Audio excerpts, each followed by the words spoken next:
Welcome to the Calder Farmstead, your place for news, analysis, and shenanigans from the American Hockey League. Face off one by Condor, Jones, top, another point fence into the slot, a shot is gone! Josh Perry, in double,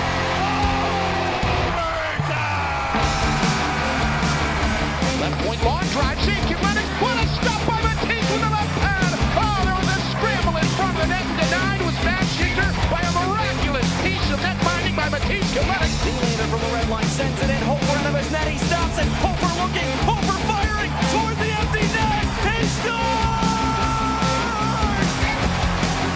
Are you kidding me? Joel Hofer, a goalie goal in the Calder Cup playoffs! And now, with 9 minutes gone in overtime, the Bears breaking out. Right side with Fair. Brooks Light cutting to the net. Fair, and let's go! He scored! He scored! It's over!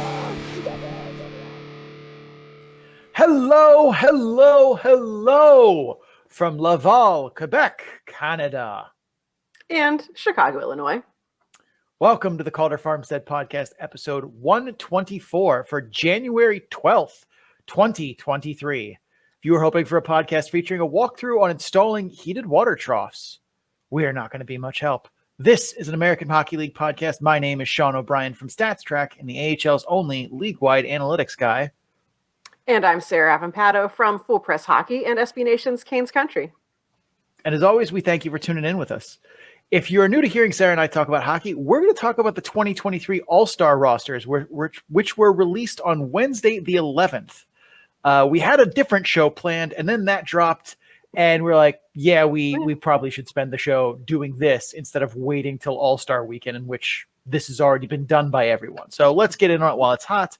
But we both watch a lot of AHL games, and we're going to talk about what we see when we watch the film, as well as use some advanced stats to help us break it down. If that's new to you, you may want to head over to our YouTube channel or podcast feed, wherever you're listening to us from, and check out episode 0. It's a short primer on some of the stats we're going to be talking about, as well as how we view what's important on the ice. So if you're new to some of the more advanced hockey stats terms, like PDO or the point shares model, or newer hockey terms like controlled zone entries or Royal Road, go check that out, so you better be able to pick up what we're putting down. I promise it's not that nerdy or technical. It's only 20 minutes. And let's be honest, you wasted 20 minutes believing that TCU was for real. You'll never get that time back. So next time, why not spend a little more time with us talking hockey? So right off the bat, the theme of the show here is the All-Star rosters. They were released Wednesday, and, there's, as always, with any All-Star selection, there's debate, discussion, snubs. They put that guy in. So we're going to engage in that a little bit today. But first, before we get into the division rosters, we need to talk about this captains thing that the AHL does. In case you guys are unaware, the AHL selects honorary captains, which are usually, city themed or host themed, or, some way to honor guys who are important to the city in the past. And that's completely fine. That makes perfect sense. And then there are the playing captains, which are appointed separate from all of the rest of the team. And they are not appointed for their necessarily all-star ability, or their merit is more of a leadership and service to the game. The official release here says that they are chosen captains for the American Hockey League All-Star teams are selected by the league president. So that would be Scott Housen, each year in recognition of their outstanding leadership and service. I have no idea why the AHL does this. Sarah, do you? No, there's not even real criteria. This is like the Mark Messier gives an award to people under his own name because he feels like it award. They just needed to shove more people in here. No disrespect to the guys who were named, but Yeah, I like Gabriel Dumont. I think he's a good player. I'm not as high on Brian Lashoff, but I feel like the All-Star game, an appearance there should be something you're honored by. If you wanted to honor dudes for their outstanding leadership and service, make your own Mark Messier awards. Call it the, I don't know. Let's think what's the Sutter that's the captain of the Calgary Wranglers? Brent Sutter. Yeah. Call it the Brent Sutter Award when he retires, in 10 years, and like make that award. Like, this feels very ham-fisted of like, we need to put somebody who's good in the room, in this room full of all-stars. How are they going to know unless they have leadership? I really don't understand. And like, this isn't new. The AHL, it Right. seems like it's new because we haven't had an all-star game since the last Olympics, but you know, it feels very silly. Like, Yeah. especially too, it's like if they would have chosen guys who you could definitely like squint at and be like, okay, they probably would have been named an all-star in their own right. That is not Gabriel Dumont or Brian Lashoff this year. Dumont's having a down year, and Lashoff is more of a gritty, like penalty kill guy. He's not an all-star, which makes this game feel like the All-Star Classic plus two guys who are good in the room. And I just, I don't understand the point of it. Like, they should scrap that. So our all-star teams that Sarah and I select will not have any of that nonsense. We're not big at leadership at the game that is specifically for just the stars. It is all stars. Especially too, like, what is Brian Lashoff going to do in the like skills competition? Hit things? Can there be a penalty killing skill competition? That that's about it. Like, when you were talking about how they named the, like, not celebrity all stars, but the honorary captain people. Like, I was thinking they could do something similar with the players of pick two players from that region. They could have picked two guys who came from, Quebec or something as their honorary playing captains or something. It's going to get harder when you have it in, like, not hockey hotbeds, but like, it'd be more interesting than these are two guys who we wanted to send because people like them. Yeah. And I mean, is anyone going to the All-Star game because Brian Lashoff is going to be there? No offense to him. Honestly, Brian Lashoff of all people is probably like, crap. Now, instead of spending a week, a weekend off with my family on vacation, I have to go to Laval. Like, Laval's a nice city, but like, he would rather be doing nothing with it, like spending time with his kids and stuff right now, as opposed to doing this. It's whatever. Here we are. All right, let's kick it off here. Let's start as we always do, east to west, Atlantic to Pacific. Let's talk about the guys who actually made the real All-Star game with this handy graphic that the AHL chose. It looks almost like it was a failed Dexter poster, but we're going to go with it. So, and they also decided to put guys in like random order on here too. It's not like forwards, defensemen, goalies, which is how ours are organized. It's not even alphabetical. Nope. It's not even alphabetical by team. Oh, no, it is. It is alphabetical by team. By city. It's alphabetical by team city. That is a very silly way to organize. Yes, that's obnoxious. Yeah, I don't know why you did it that way. All right. So in their readings, I'm going to read it forwards, defenseman, goaltender. So the graphic is on the screen, but all right, for the forwards for the Atlantic, Riley Nash from the Charlotte Checkers, Will Cooley from the Hartford Wolfpack, Ethan Frank from the Hershey Bears, Mike Vecchione from the Hershey Bears, Tyson Forrester from the Lehigh Valley Phantoms, Vinny Lettieri from the Providence Bruins, and Matthew Highmore for the Springfield Thunderbirds. On defense, Samuel Bolduc from the Bridgeport Sound Tigers, Cam York from the Lehigh Valley Phantoms, Xavier Ouellette from the Wilkes-Barre Scranton Penguins, and in goal, Joe Hofer from Springfield and Brandon Bussey from Providence. All right. Let's just read through all of them first, and then we will talk about them. Let's do mine next. So my All-Stars: Chris Terry from the Bridgeport Sound Tigers, Riley Nash from the Charlotte Checkers, Mike Vecchione from the Bears, Artem Anisimov from the Lehigh Valley Phantoms, Martin Frk from the Springfield Thunderbirds, and Alex Nylander from the Wilkes-Barre Scranton Penguins. On defense, I have Zach Jones from Hartford, Mike Riley from Providence, Lucas Carlson from Charlotte, and Samuel Bolduc from the Bridgeport Sound Tigers. In nets, I have Brandon Bussey from Providence and Dustin Tokarski from Wilkes-Barre Scranton. Sarah's team includes Mike Vecchione from the Hershey Bears, Riley Nash from the Charlotte Checkers, Alex Nylander from the Wilkes-Barre Scranton Penguins, Chris Terry from the Bridgeport Sound Tigers, Martin Frk from the Springfield Thunderbirds, and Artem Anisimov from the Lehigh Valley Phantoms. On defense, she has Andy Walensky from Hartford, Samuel Bolduc from Bridgeport, Connor Carrick from Providence, and Lucas Carlson from Charlotte.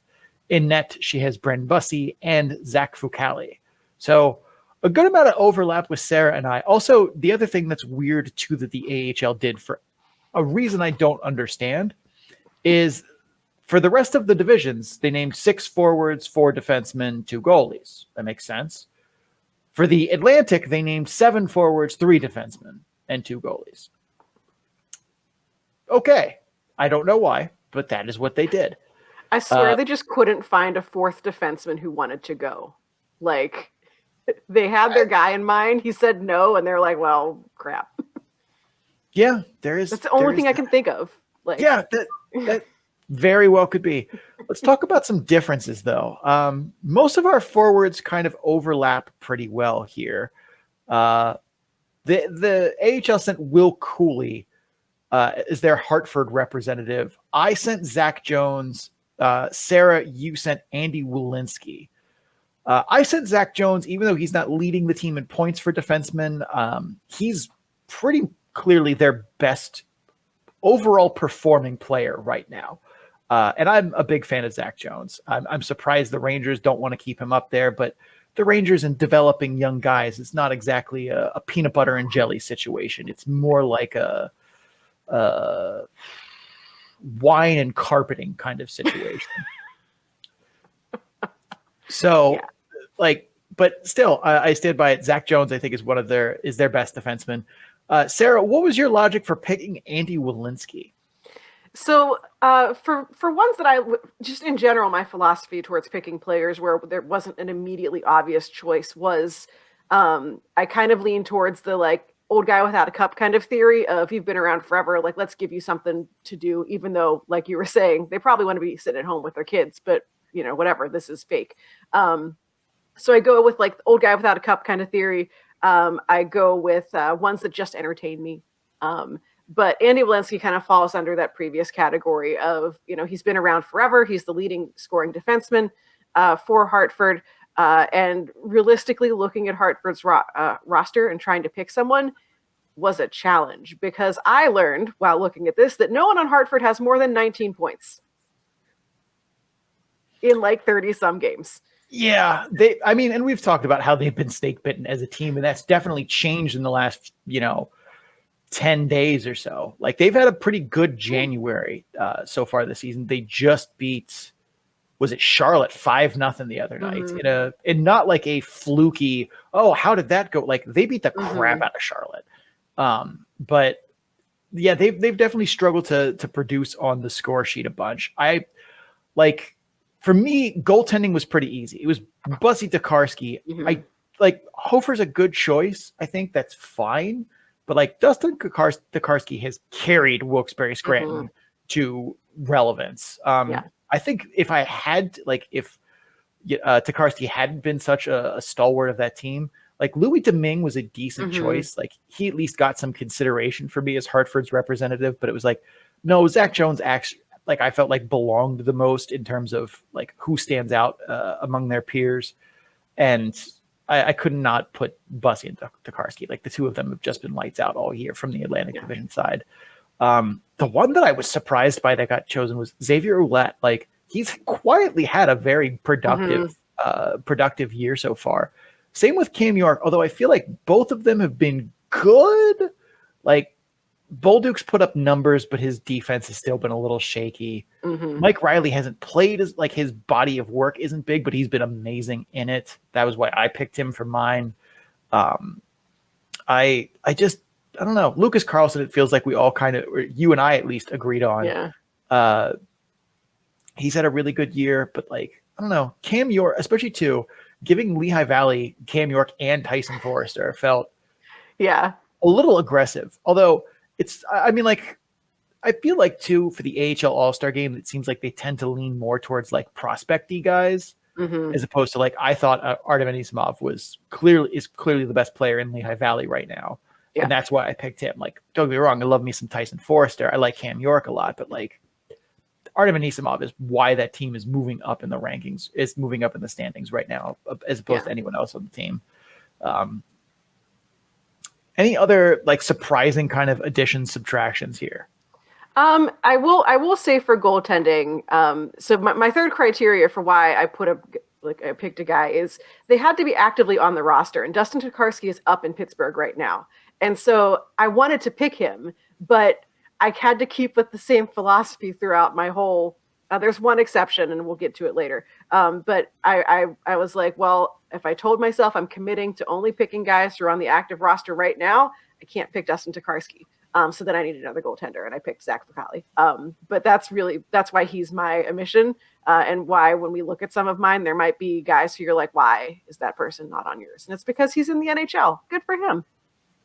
I took kind of the actual game is like a month from now. Yeah. I expect him to be back in Wilkes-Barre Scranton by that time. So I see you have a point there, but I kind of went with like as long as I know they are not actively like seriously injured or like their call up is clearly going to be a long-term thing. Yeah. I kind of went for it anyway, but I respect that. Yeah, I had to give myself rules. Yeah. The one that surprises me the most out of the Atlantic is they went with Matthew Highmore, which that's not a wrong choice per se. Mm-hmm. But like when you think about this from the what can we do in the skills competition thing, like Martin Ferk was right there.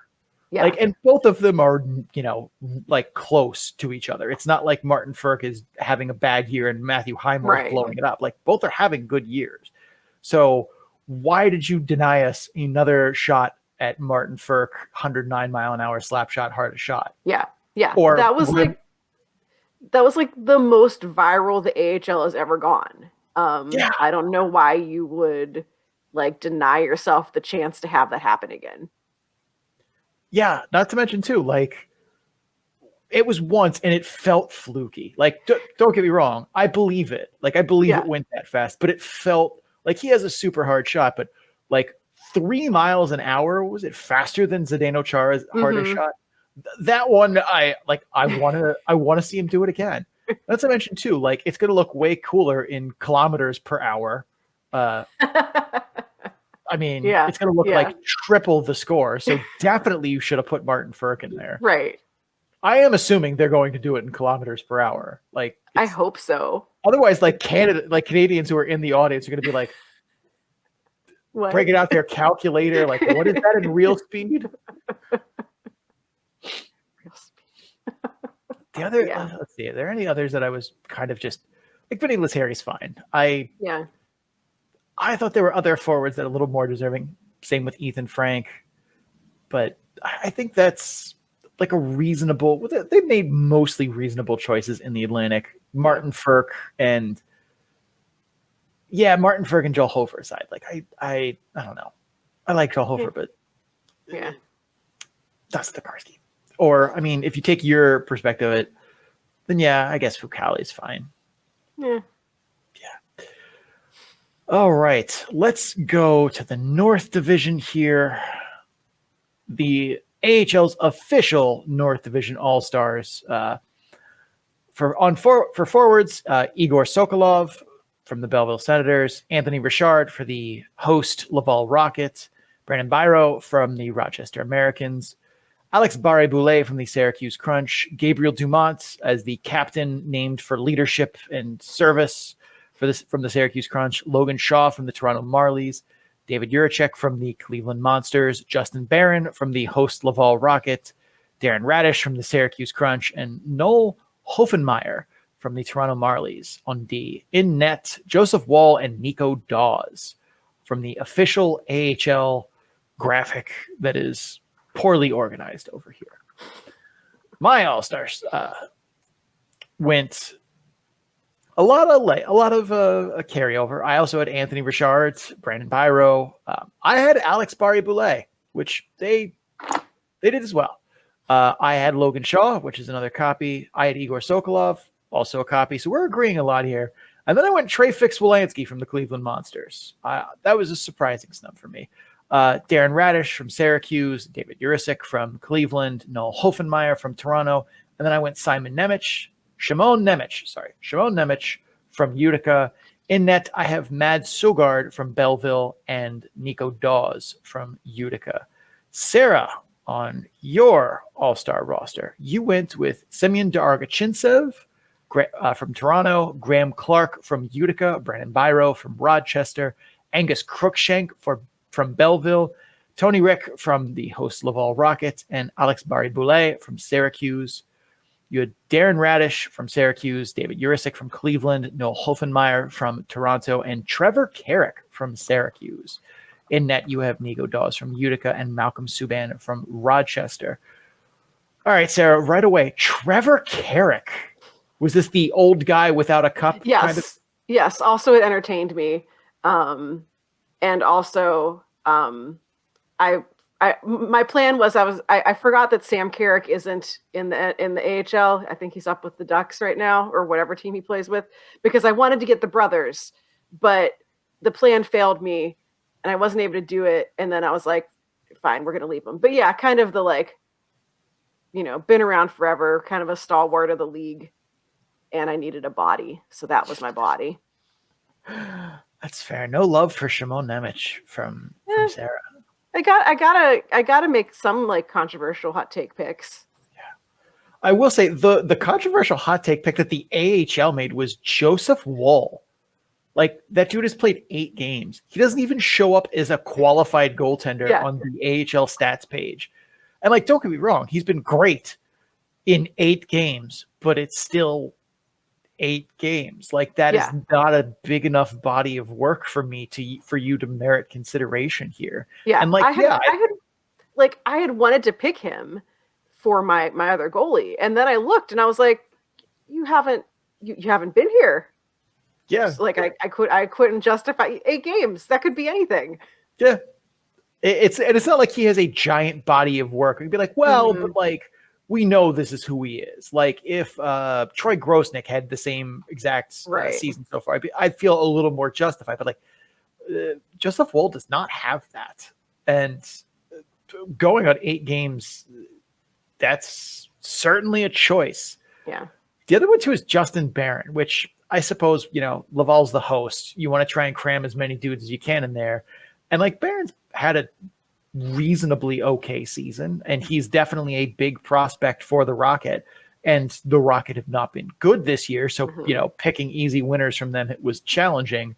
But I don't know. Laval gets to see him every time, he plays. I feel like you didn't need to gift him that one. Especially because Simone Nemec has been good. I felt like he deserved a chance to go and to shine. Snubbing Trey-Fix Wolanski, though.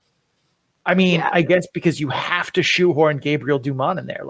That's the kind of thing that this process does. It's but Trey-Fix Wolanski's, had a great season. Gabriel Dumont is not.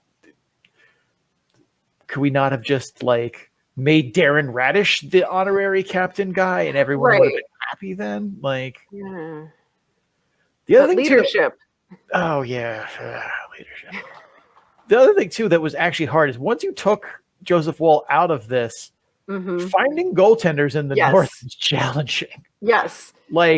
I was like, okay, come on, there has to be somebody that's I looked up Nico Dawes' numbers for the first time in a while, and it's he's had a surprisingly pedestrian season. It hasn't been bad, but I think he's a 905 right now for save percentage. That's not great. It's not really something you're jumping up and down about, but then you remember, oh, that's right. Nobody in the North knows how to play knows how to play defense, knows how to kill penalties. Whenever I was looking for goalies, I was just looking at stats and sorting by save percentage, goals against average, and I feel like I had to go to the end of the second page to even find anyone from this division who I could pick who had played more than 8 games. Yeah, it was not easy. And I was like, I guess we'll go Mad Sogard. Malcolm Subban was one that was on there too. And I was like, I don't feel great about any of these goalies. No. But 2 of them have to go. So here we are.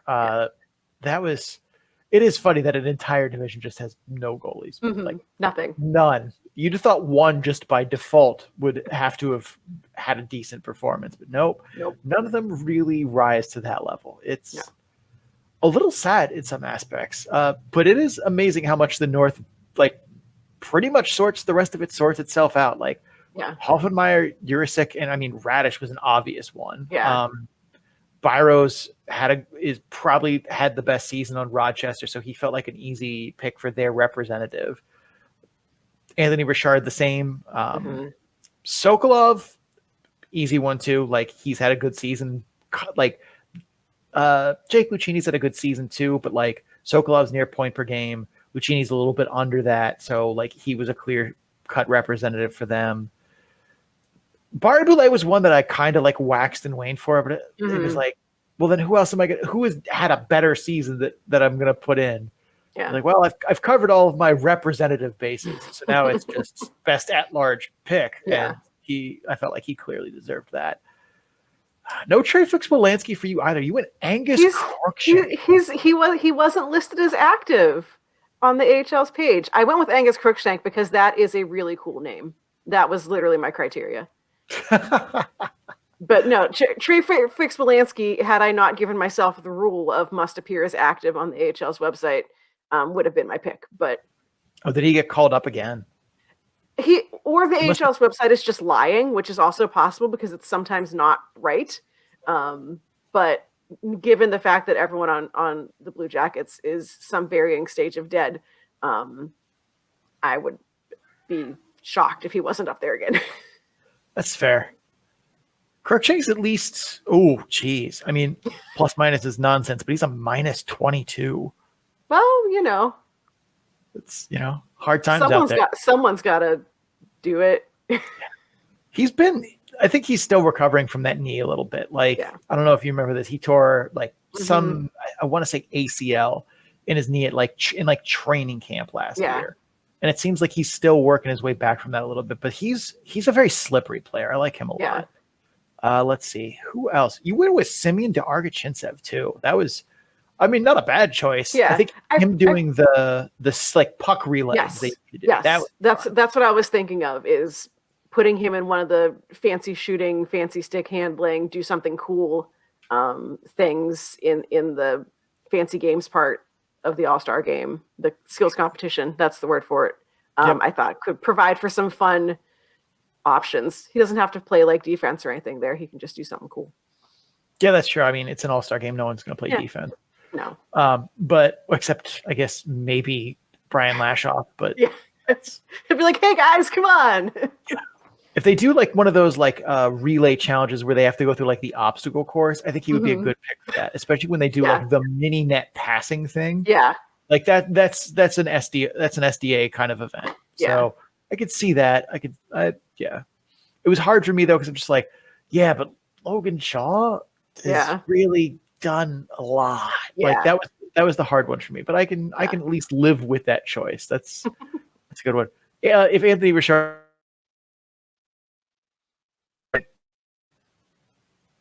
like I honestly think Anthony Richard could put at least his name on the map with a fastest skater lap. Like, I don't think he could beat McDavid. Oh my God, his name escapes me. Played for Hartford last year. Guy with the fastest lap from 2018. He beat McDavid's time. I could picture him in my head, and I can't think of his name. That guy. That's gonna bother me. Anthony Greco. Got it. Yeah, there you go. Yeah, I think he could rival, or he could come close to Anthony Greco air. Like, that dude is fast. Brandon Byro, though, as much as he's had a good season, I have no idea what he would do in the skills competition. Shoot things. He's a good shooter. Yeah. But he's more of a jack of all trades and work ethic guy than he is someone who's going to dance through three defenders and get on the highlight reel.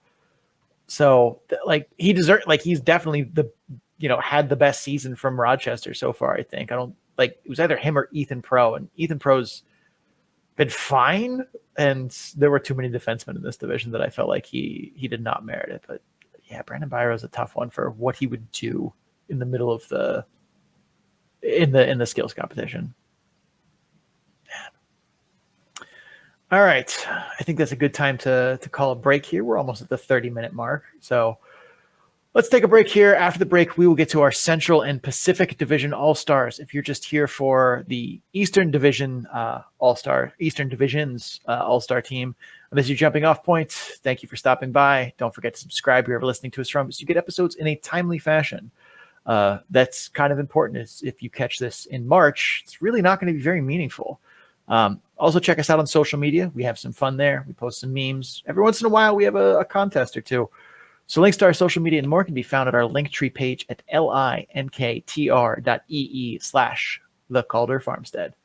We're going to run some ads, pay some bills. We will be right back. Stay tuned. And we are back from break. We are talking the Central Division All-Stars. The graphic is already up on the screen if you're watching us on YouTube. If you're listening to us, just imagine the graphic that would be there. From the AHL, breaking down the Central Division All-Stars. Let's talk about them. They are at forward, Sammy Walker from the Iowa Wild, Tommy Novak from the Milwaukee Admirals, David Gust, Lucas Reichel, and Brett Seney from the Rockford Ice Hogs, and Riley Barber from the Texas Stars. On defense, they went with Max Lajoie from the Chicago Wolves, Brian Lashoff as their named playing captain from the Grand Rapids Griffins, Declan Chisholm from the Manitoba Moose, and Thomas Harley from the Texas Stars. In net, they had Jesper Wallstadt and Yaroslav Askarov. There were some choices on that team. Let's talk about my all-star picks here. I went with Sammy Walker from the Iowa Wild, Riley Barber from the Texas Stars, David Gust, Lucas Reichel, and Brett Seney from the Rockford Ice Hogs, and Austin Czarnik from the Grand Rapids Griffins. On defense, I went with William Lagesson from the Chicago Wolves, Leon Gavanka from the Manitoba Moose, Jordan Gross from the Milwaukee Admirals, and Thomas Harley from the Texas Stars. In nets, I have Anton Hudobin from the Texas Stars and Arvid Holm from the Manitoba Moose. On Sarah's side of things, she has Riley Barber from the Texas Stars, Phil Tomasino from the Milwaukee Admirals, Lucas Reichel from the Rockford Ice Hogs, Alex Limoges from the Manitoba Moose, Sammy Walker from the Iowa Wild, Austin Czarnik from the Grand Rapids Griffins. On defense, she has Antoni Hanka from the Chicago Wolves, Joe Hicketts from the Iowa Wild, Jordan Gross from the Milwaukee Admirals, and Thomas Nightrod Harley from the Texas Stars. In net, she is Matt Murray from the Texas Stars and Yaroslav Askarov from the Milwaukee Admirals. All right, first things first, we need to talk about this goaltending thing here. Jesper Wallstadt from the AHL. What? Like, I understand he's a big prospect. He's scored a goalie goal this year, but like, he has not had a better season than either of the Texas Stars goaltenders. Yeah. I went with Hudobin, who I thought had a slight edge over Matt Murray, but a fair choice in Matt Murray. Also, I could see Dobby not wanting to go. Yeah. But the other thing too is the rest of the Central Division struggle to pick like a goaltender because Chicago doesn't have goaltending. No. Rockford doesn't really have goaltending either. Manitoba, I thought Arvid Holm was the next best choice, but that was like, I was okay-ish with Askarov, but like I definitely thought there were more qualified candidates with that. I'm not mad about Askarov. I definitely thought Jordan Gross over Tommy Novak though for a second Milwaukee Admirals choice there, and you agreed with that one. We all had Thomas Harley. I'm really surprised they went Declan Chisholm over Leon Gavanka. You went Alex Limoges. Talk about that, Sarah. I mean, I think he, at least last time I looked, was still their leading scorer. He's still kind of one of those, like, Brandon Bureau we were talking about earlier, also, Penn State alums. Also, that gave him a couple extra bonus points in my book too. But he's a guy who did well on the goals, but I feel like in Manitoba, he's being given more of an opportunity to show what he has and more of an opportunity to be the guy. And so just kind of recognizing that it looks like he's really stepped up his game this year. That's fair. Also, I mean, he brings up the hair quotient of this as a former finalist for the Best Hockey Flow Award. I'm really surprised. I guess like they took Brian Lash off because it was like, well, we need a Grand Rapids Griffins guy, and we somehow didn't want Austin Zarnik. Right. Also, I'm surprised that you went just one Rockford Ice Hog. Like I felt like that entire line. Basically, Yeah.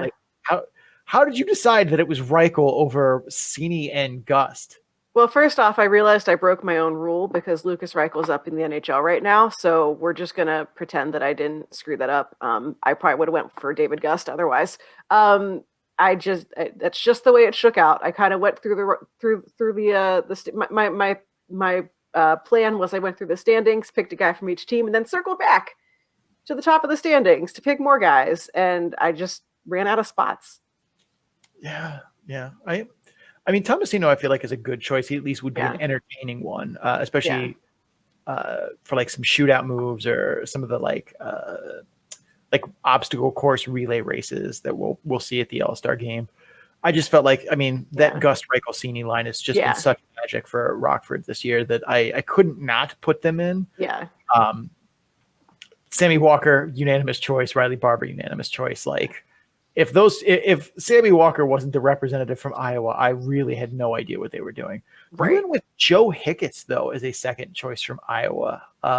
Let's talk about that for a second. How did you go with Hicketts over like Leon Kavanka? Who else was they put? Yeah, let's just talk about Hicketts there. What made you go with Joe Hicketts? I think he's fun because he's small. And I needed another defenseman. And he won. That's fair. Also, his mom liked my tweet when I tweeted about him. Okay, that's not an unreasonable choice then. I went William Lagesson, and I was like, oh, Sarah's definitely going with me on this. Like, who else from Chicago? Anthony Honka. Your first choice was is that you said Stromwell? Yeah, which would not have been my choice had you asked me like 3 weeks ago. He's been super hot recently. Yeah, so like he really, like the beginning of the season, he was very much a like every man for himself. I'm playing my game, like heck with the two other guys with me. But he's really kind of bought in to what the Wolves are doing, and it's just been on a real hot streak. So it's kind of like the recency effect for why I was going to go with him first. But then I realized I was out of spots for forwards, so I had to pick a defenseman. I went with Anthony Honka just because of the whole prospect angle. In his case, he's one of the better or more interesting prospects that the Hurricanes have on defense right now. He kind of flip-flopped because he had a really hot start to the season and then has kind of slowed down. But on a team with like no defense, you can see the progression in his game from game one to now, and has just been kind of fun. But Lagesson, not the wrong choice. Yeah, I mean, for me, it was like, well, there's no one else on this team that like, but Honka's not that far behind him in a lot of aspects. Yeah. So I can at least appreciate that one a little more, I guess, after you talked about it some. The one surprise for me here was Declan Chisholm too, over like, yeah, he's piled up more points, but like how many of those are second assists? Mm-hmm. Kavanka's putting pucks in the net directly. Like, that man has a cannon in his 7 goals on the season already, I think. Yeah.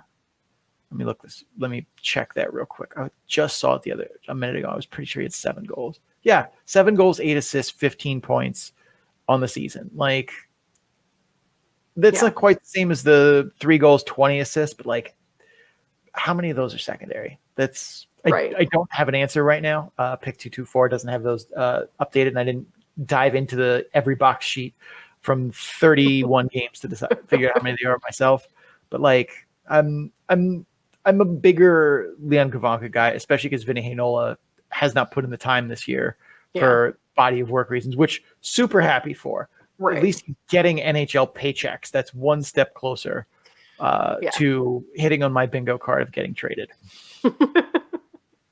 But other than that, a lot of guys on Manitoba, it was like, Mikey Eisenman's been a point per game in 9 games. Alex Limoges has been good, but not quite. Like, he's cooled off a little bit. Yeah. Jeff Malott has 15 goals, which is nice, but only 6 assists. So that kind of brings him down a little bit.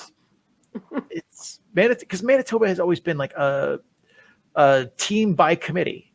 So Whereas, a lot of other teams are a little more top heavy. Yeah. Jordan Gross not getting the nod too. That was a wild. Yeah, that was weird. Like, yeah. Well, I think some of it too is just like, all right, who's leading the team in points? That's the guy. Mm-hmm. Oh, we need a defenseman. Who's leading the team in points for a defenseman? Oh, that's the guy. Like, Yeah. I mean, yeah, don't get me wrong. Tommy Novak has 26 points in 25 games. And that's good. Anytime you're above a point a game is good. Tomasino's 23 and 26, so in that neighborhood. But like, Gross as a defenseman is almost a point per game. Yeah. And he's still doing Jordan Gross things that won him, best defenseman from us last year. Yeah. I don't understand how you snub that dude. Maybe he said no. Yeah. Possible. It is possible. All right. Any closing thoughts in the Central here before we head out west? I'm good. All right. Let's go to the West Coast, and talk about the Pacific Division. The All-Stars, as named by the AHL. At forward, Seth Griffith from the Bakersfield Condors, Matthew Phillips from the Calgary Wranglers, Andrew Podorowski from the Coachella Valley Firebirds, TJ Tynan from the Ontario Reign, Thomas Bordelot from the San Jose Barracuda, and Michael Carconi from the Tucson Roadrunners. On D, they had Christian Willanen from Abbotsford, Riker Evans from Coachella Valley, Brad Hunt from Colorado, and Daniil Miromanov from Henderson. In net, Dustin Wolf from Calgary and Lucas Dostal from San Diego. On my team, I went with Matthew Phillips, Andrew Podorowski, Michael Carconi, Thomas Bordelot, Seth Griffith, and then I went Lane Peterson from the Abbotsford Canucks. I also went Christian Willanen and Brad Hunt, but then I switched and went Jordan Spence from the Ontario Reign and Lucas Cormier from Henderson. I had the same goaltenders, Dustin Wolf and Lucas Dostal. Sarah, you went quite a few off-board choices there. You went with Podorowski and Phillips, but then went Lias Anderson from Ontario. Then you went Carconi and Bordelot, but went Sheldon Rempel from Henderson for forwards. On defense, you went to Christian Willanen, Jason Demers from Bakersfield, Nicholas Briard from San Diego, and Brad Hunt from Colorado. We all had the same goaltenders, Dustin Wolf and Lucas Dostal. We all kind of figured those were the two. I at least almost put Jonas Johansson in. Like, he's had a better season by the numbers than Dostal, but like nobody has had to suffer through like the deluge of scoring chances that Lucas Dostal has. Like, I mean, don't get me wrong, Jonas Johansson has played really well. He hasn't played better than Dustin Wolf by any measure, so that put him out. But it's like I have to give the tie here to the guy who has a tougher work environment, and that's clearly Lucas Dostal. If I could have picked a third goaltender, it's Jonas Johansson without question. But somebody had to make the cut here. A couple of odd ones from the Pacific Division. Riker Evans. Riker Evans, I'm okay with, but I felt like there were other good choices. But Coachella Valley has like 5 guys that I was like, okay, try and sneak Max McCormick in here or Cole Lind. Like there were a lot of opportunities for them to sneak a second guy in. But the problem is I'm picking the same number of spots as the other division for a 10-team division. Like only one team has 2 representatives on my roster, and that's Calgary. Everyone else is single representation. So it's tough to. Or no, I snuck Lane Peterson in there, and Christian Willanen. But I mean, Lane Peterson too. It was like Lane Peterson or Cole Lind, Lane Peterson or Max McCormick, and it was just like I kept. I don't know, like. Lane Peterson hasn't played as many games, but he's been such a huge, a huge part of why Abbotsford has been successful and continues to look like really good. Sarah, Lias Anderson was a choice. Let's hear about that. How did you? He was. Well, first off, had I not stuck to my rule, mostly apparently, except for the ones I blew it on, of not currently up in the NHL, I would have picked Jordan Spence, but he's been going back and forth. But I think right now he's technically up. Elias Anderson kind of falls under the same sort of SDA category for me of put him in one of the cool, like, trick shot, stick handling kind of things in the skills competition. There's no silver medal for him to throw and get mad about or anything here. But no, I mean, he has been, for a player who I'm sure is disappointed to be in the AHL, he has been, remarkably solid for the Reign. He doesn't go in there and pout. Like, he just gets the job done. And so he was I figured I'd give him something nice. I mean, TJ Tynan was another one where I was just like, yeah. I mean, don't get me wrong, he's had a good season. It hasn't been as good as previous years, right. which is fine. He, yeah, almost he's still good. Yeah, he's still very good. But it was like, I feel like what Jordan Spence has done at the AHL level is a little more impressive than what TJ Tynan has done relative to their position and that kind of thing. So that one was a close one for me. And I felt like, I mean, TJ Tynan has a trophy room from the AHL that's already getting pretty full. Like, he doesn't need this. I feel like Jordan Spence, this would be a good moment for him. Yeah. Seth Griffith was another tough one. I almost went Michael Kesselring. And then it was like, okay, but am I taking Michael Kesselring over one of the other defensemen? Like, Brad Hunt's consensus pick. I think we all realized that. Yeah. I went Cormier over Daniil Miramanov, and I was really surprised that I had to do that. Like, again, big Daniil Miramanov fan, but like, and they're at least somewhat close in points. Cormier has 17, Miramanov has 13. But like, I feel like overall, like, in all three zones, Cormier has been a bit better of a player than Miramanov has been. And that was what tipped my choice. Not to mention he's got on the score sheet a little bit more, although Miramanov has more goals. But I felt like that one was at least understandable. Christian Wolanin, another one, like you couldn't do this exercise and not put Christian Wolanin in there. So it was like, does Michael Kesselring knock out either Cormier or Spence? And I couldn't quite come up with that one. Like, I think Kesselring has had a good season, but I also think too, I don't know how much I believe that some of the goals he scored are legitimate. I mean, he has 10 goals as a defenseman. Like, he is currently shooting, as I pull up the number here, 9%. That's super high for a defenseman. Yeah. So that kind of factored into it as well. I knew he was a bit of a shooting bender. Like, he's a good defenseman, but I don't know. I think that one, especially because his career high in goals before that was 2. So that one I'm not as a big a believer on. Sarah, what made you go Sheldon Rempel over one of the defensemen for Henderson there? Because I had already kind of, I just felt like it. Miramanov fell into my oops, he's in the NHL thing. I think he's been called up, or at least that's what it looked like. So I couldn't pick him. And I just, it's maybe a mea culpa for me at the beginning of the season, kind of being like, Sheldon Rempel, what's he doing this year? Sorry, Sheldon Rempel. You get to go to my fake All-Star game. That's fair. Jason Demers was a surprise pick. Like, I was not expecting that one from you. What made you go Demers over literally anyone else? Because it was funny. That was literally my criteria. I needed someone from Bakersfield. All of my forward spots were filled. I certainly wasn't going to change my goaltenders, and that one made me laugh, and so I picked him. Going for the oh my god, Scott, what's his name?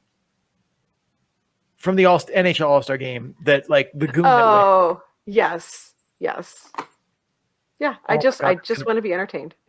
What is his name? All the Scots I'm thinking of are politicians, and that's definitely not right.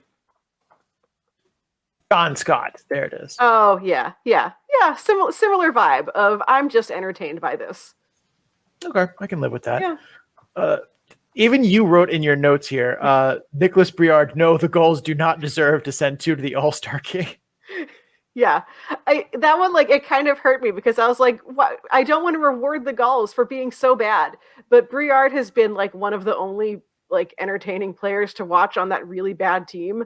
And so similar to Doshtal of we are honoring your suffering, I figured I would honor his suffering too. I know he's a player that a lot of Ducks fans are excited about. And I just, I'm sorry for everything they're experiencing. Here, have a fake All-Star game spot. I mean, are Ducks fans excited about him, or like from a Gulls perspective? I mean, the All-Star game is perfect for Briard. He won't have to play defense, which he's very comfortable doing. Like he does create offense, but whenever he's on the ice, one of the teams is very likely to score. Which one that team is? He's just like some of the games I watch with him. It's just like, my God, just play. Yeah. He's a forward playing defense. Right. Just let's just forward change and him. be done with it. But it's fine. It's I guess that's okay. Yeah, Michael I feel like Carconi, I see a lot of Ducks fans like wanting to see him get called. Like I think they're not looking at or seeing. No, they're not. He can't defend part. They're just seeing the offense part. And so like, we need more goals. Like, no, that's not the Ducks. I mean, they need more goals, but they also need to not have pucks in there. Like, he's not going to help you with one of the Ducks' biggest problems.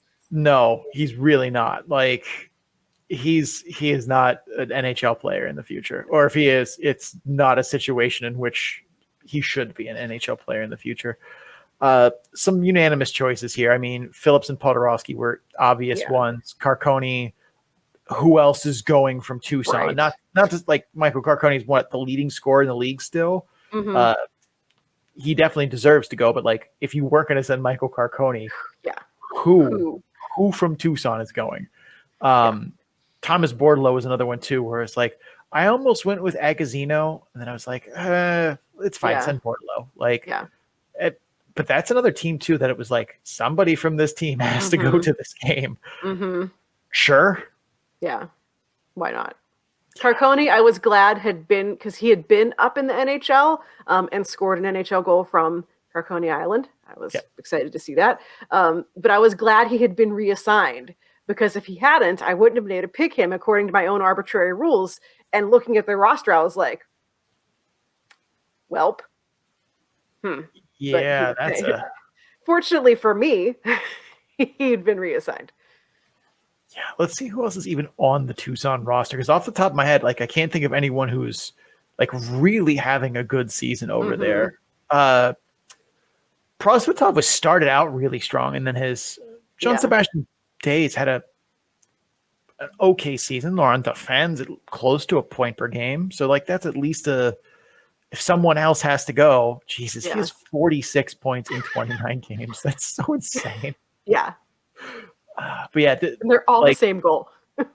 Oh yeah, they are. They're all the same goal. Yeah.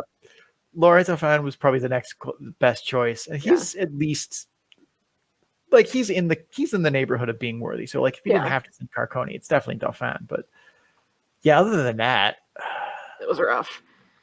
Victor Soderstrom, but like how many? He has 1 goal and 17 assists, and I'm just like, how many of those 17 are secondary? Yeah, like a lot. Cam Dineen has 20.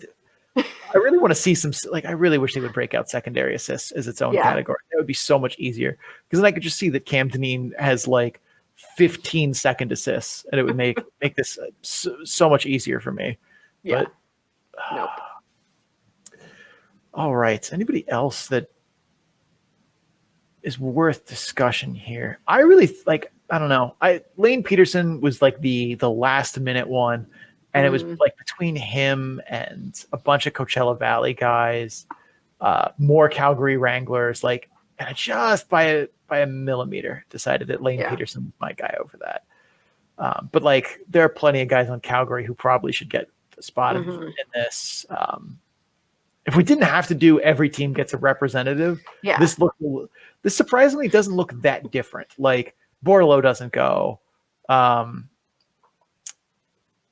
Cormier probably doesn't go, but that's it. The rest of the Pacific stays the same. Yeah. And you get like maybe Max McCormick and Peltier from Calgary to go, and that would be it. But that would be the only really difference in the Central. Let's go back a little bit. If the Central wasn't, everyone has to have a representative.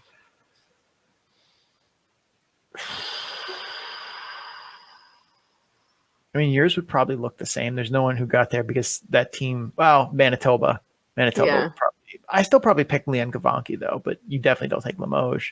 No. In the North, I don't think I take Brandon Byro. Yeah. If I don't have to put a Rochester guy there, I don't think I take Byro. Sokolov still belongs, I think, because at least he'd be somebody fun for the hardest shot competition or the accuracy shooting. He's a good shooter overall. Nobody from Hartford goes then. That's fine. That feels fair. Yeah. Yeah. Still Martin Firk goes, but yeah. God, how do they not send Martin? Like that's really just like maybe they asked him and he said no. Like that's the only thing. That's gotta be what it is. Like it because why would you not like? It still baffles me. Why would you not have the chance to get a second shot at that? Yeah, I think maybe his wife just had a kid. I know he had a kid at some point. Like maybe he just was like, I want to stay home with my child and my dog and not hit pucks. But like, come on, man. I've been saying for years that the NHL should do specialists for the All-Star game for the skills competition. Like let Martin Firk come out and just, slam pucks into oblivion for the hardest shot. Who's like an accurate shooter that doesn't make the All-Star game? I don't know about that. But like, oh my God. Andreas Athanasiou, bring him for the fastest skater. Yes. Yeah. Like, please let that dude race McDavid. That's the content I want to see. Right. Yeah. But yeah, I don't know. That'd be too fun. Oh yeah, and the NHL can't do fun things. Like No. You can only hit like a 7 on the fun scale. You can never do 10. Yeah, no, absolutely not. The whole thing would implode. Yeah, because that's how Trevor Zegras didn't win the like shootout competition. I will forever hold that against John. Yeah. Like yes. I loved John Hamm, and now I only kind of like him. Like I understand Petro's the man. He got you a cup. But come on. Come on. Hometown bias and everything. Like, come on. That was horrible. Like, and the thing that was the worst is he holds up the like, what is it, 14 or whatever it is. Right. And then they just like, yep, that's legitimate. Yeah. Yeah. No. You would have thought too, like that the AHL going to Laval, which is a very like not from my at least understanding, and I could be wrong about this. Like Montreal has, everything's if you speak English, you'll be fine. But like Laval is a little more off the beaten path. Like it's still a major city, but not one that's as bilingual. It doesn't seem like. So I'm surprised they didn't, put some emphasis on tiebreakers of like, oh, instead of sending Michael Marconi, we'll send Jean-Sebastien Day. Right. Or, Laurent Dauphin, Well, I guess they have to send Carconi. He's the league's leading scorer. But they didn't find a way to like sneak in more, French Canadians to this that were like, oh, maybe we don't need to send a second. Who knows? That would have been my thought. All right, Sarah, any closing thoughts on the All-Star rosters as a whole? I'm just forever mad about Martin Firk. I'm gonna die. I'm gonna die on this hill. You should die on this hill. This is it has to be. He had to have said no. Which like also that makes me wonder, are we sure that the AHL is definitely asking guys like you're gonna go if we select you, right? Right. Maybe. I mean, I feel like the AHL All-Star game, I feel like the rosters that exist today are going to be drastically different in like almost a month from now, because so many guys, like, I feel like they're just always changing the rosters, but like they don't always add a new guy or they add just like someone random. It's very chaotic. it's been so long since an actual All-Star game has happened. Like, I don't even remember if that's a normal thing that like they name the roster a month in advance and then it's completely different from what actually shows up in the city. Is that like, it's been so long. I think that like they usually announce it fairly far in advance. It's just like there's always guys who get named, and then between now and then they get called up to the NHL. And so, you're like, well, we had this guy, we had Lucas Dostal, but he's suffering with the Ducks right now. So let's pick someone else random. I feel like that's their biggest problem is guys just don't exist in their system by the time the game comes around. Which makes the question of like, why are they announcing the rosters this far out? I mean, I guess marketing, but that's not a very good strategy if you're marketing guys who are then not going to show up. Right. Like, I don't know. The next time we get someone, from the AHL front office on, we will ask them a little bit more about the process of this. I'm at least glad strategy. I'm at least glad that like they either don't do a fan vote like the NHL does, or like if they, at least the NHL, it's like, all right, last guy in. We're literally not going to let you pick anyone random. We're going to make sure you pick like a player that deserves to be there, because as much as the John Scott thing, was fun, there are so many ways in which that could have gone. Oh, yeah. And the NHL actively tried to stop it because they were worried about that. Like, it worked out for everyone involved, but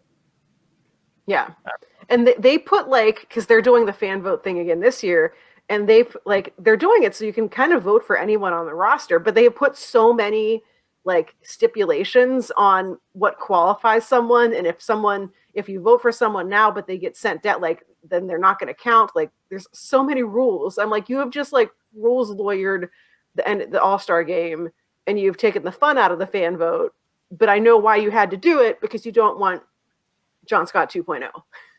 But because I'm sure the next time that a John Scott thing happens, and like for years the NHL had things with this, because like before him it was like, is it Zemgus Girgensons from the Sabres? They tried, like they were very close to getting to the All-Star game, or like a couple other like fourth line, third line guys that trolls on the internet tried to send to the All-Star game to make a mockery of it. And it's just like, why don't you just restrict the list? Like, all right, you can't write in votes. It's you get to write in, or you get to vote for like the top 5 guys in scoring on each team, or you know, the top scoring defenseman or 2, and like that way, at least no matter what happens, you're at least getting somebody. Yeah. Or do it this way and don't let the fans vote and just pick just pick the teams. Right. Here's your team. Enjoy it. Bye. Like. Yeah. All right. I think that about wraps it up for us. Sarah, take us home. Well, thank you, all of you out there, for listening and or watching the show, because that's it. We're done. The Calder Farmstead is a part of the Full Press Radio Network. You can listen to this and several other great hockey, sports, and sports entertainment programs, all at www.fullpresscoverage.com. Just click the podcast drop-down menu in the top right portion of the website, and enjoy. And if you guys are enjoying the Calder Farmstead, please make sure you subscribe so you get episodes in a timely fashion. Also, if you're listening on Apple, Spotify, or Amazon, please rate and review the podcast. Or if you're watching it on YouTube, like the video and, comment on the episode what you thought of it. Doing so helps others find the show, and your reviews help us improve it. You can also follow the show on social media at Calder Farmstead on Twitter and at The Calder Farmstead on Instagram and Facebook. Big thanks to Adrian Drake, who made our theme music. You can find him on social media at AD_dysfunction. That's AD_DYSFUNCTION, so we can make music for you too. Sarah, where can the people find you? My name is still Sarah Avampado. You can find me representing Full Press Hockey on Twitter at Right Said Sarah. It's WRITE, said Sarah with an H. You can check out my writing at Full Press Hockey, where I talk about the Ontario Reign, or over at Canes Country, where I talk about the Chicago Wolves. Sean, where can folks find you? I'm Sean O'Brien. You can find me on Twitter at Sean O'Brien81. That's SeanObrien81. I'm also on Instagram at Sean O'Brien_81. Both are personal accounts. My Instagram, not used as much. It's mostly dog pictures, couple of random things, the world around me. My Twitter, slightly more active, although not as much in the past couple of days. Been on the IR. Holidays took a toll on me. But is usually kind of musings about the world, mostly hockey, but some pop culture takes in between. You can find all of my stats work, the model, all the graphs you see, all of that can be found at my Tableau page, which is easy to access at bit.ly/data-dump-and-chase, all lowercase, all one word. Thank you guys so much for tuning in for the show. For Sarah Avampato, I am Sean O'Brien. And as always, please dump and chase responsibly.